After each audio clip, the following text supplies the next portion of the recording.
Here's the Walmart exclusive Marvel Legends Captain America John F. Walker from the Falcon and the Winter Soldier. This is the best thing to come out of that show because that show was not very good. There's a lot of annoying things in the show, but this was definitely a highlight. I like this character. I think he really stood out. I think his storyline was good. I like how he avenged his friend Lamar after he was killed by one of the Flag Smashers, and John Walker got his revenge by killing one of the Flag Smashers. The Flag Smashers were lame, and they had the leader of the Flag Smashers, that weird looking girl, whatever, they were dumb. But this guy, not dumb. A lot of people didn't like him. The show kind of forced you to not like him, so I liked him. Of course, I had to pick up this figure of him. And here's the packaging. I can't really fit it into the frame. I don't want to spend too much time on the packaging. I don't like it when reviewers do that, but I think the packaging does look nice. I'll definitely be keeping it and not destroying it like the rest of the Marvel Legends packages. It also came with this little cardboard insert. It's pretty cool.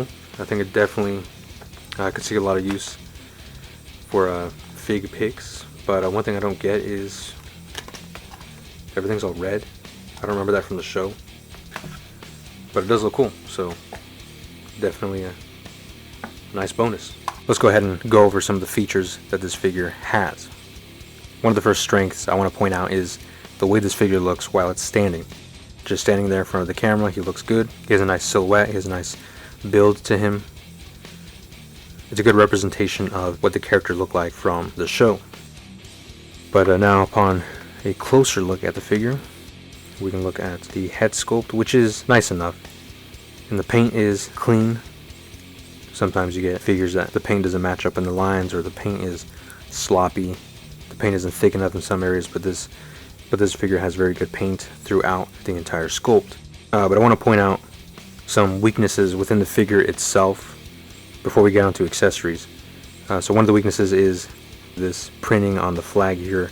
The flag is printed off center, so that's kind of annoying. Now if it happened one time, that would be fine. It happens on both shoulders, which is unfortunate. I don't know why that keeps happening with Hasbro, and they need to fix that. But the rest of the figure looks good, so I can overlook that. A bigger issue in my opinion is, so as you can see here, the figure came with like 3/4 of a gun molded on to it, so it looked like that. And that was dumb. I don't know why Hasbro did that. I don't know why they thought that was a good idea to release a figure with a piece of plastic that resembles a gun in a holster. I think that's very unfortunate, because he does come with a gun holding hand, but he can't hold a gun. He has no gun to hold unless you want to put that little 3/4 of a gun that he comes with in his hand, but that's stupid. He does look cool holding a gun, so I don't know why they just didn't give him a gun. And his trigger finger doesn't wrap around the trigger, which is fine. Looks like he's just practicing good trigger finger discipline, as he would. He's a Army guy, Marine, I don't remember. But on to accessories. He comes with an alternate head of the actor Wyatt Russell, and mine did come with a little bit of an issue. The color for his lip, I don't know if the camera will pick it up, but the color for his lip was printed slightly lower than the actual sculpt of his lip, so that makes his face look a little weird. Definitely an easy way to fix that. The eyes are nice, maybe a little bit too bright, a little bit too cartoonish looking.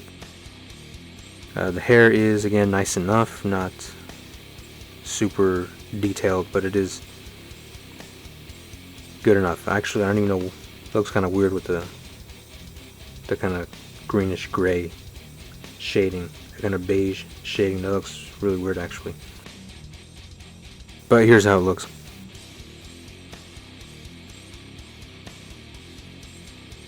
It's not bad. Of course, it comes with his shield. If you've seen the show, you know that I'm definitely going to have to make a custom of the blood on the bottom of the shield, because I think that was a cool scene. And the shield clips onto his forearm here. And again, looks pretty good. I would have preferred the style that has the two bands that go up on the forearm and on the wrist. And so with the shield and the gun, he looks pretty cool. If you like the way this looks, I'd recommend picking it up just so you can do this pose and display him like that. Now, his articulation is very Marvel Legends standard. Have you seen how one Marvel Legends articulates? You've seen how they all articulate with slight variations here and there depending on the sculpt, but he's able to get his arms that high. His head can look a little bit down, and looking up, he has tilt, swivels, and swivel at the bicep, double joint elbow, swivel hinge at the wrist, diaphragm joint that goes back, forward, and then a swivel. The belt is a floating piece, so you can't adjust that. Hips go up that far, goes back a little bit, swivel at the thigh, double jointed knee, which is hindered by the sculpt of the pants, and then rotation at the boot. By the way, these knees are pretty tight. I think that's the issue with most pinless knee joints. And then we have ankle,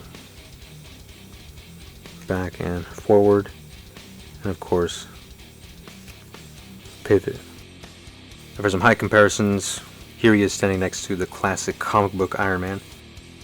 Here he is next to my custom Isaiah Bradley, the Black Captain America, the first Captain America, the first Avenger, Black Cap. So that's pretty much all there is to say about this figure. I think this is a really strong release from Hasbro, from the Marvel Legends line. And I think if you like the character, definitely pick this up. The show sucked, but this figure doesn't.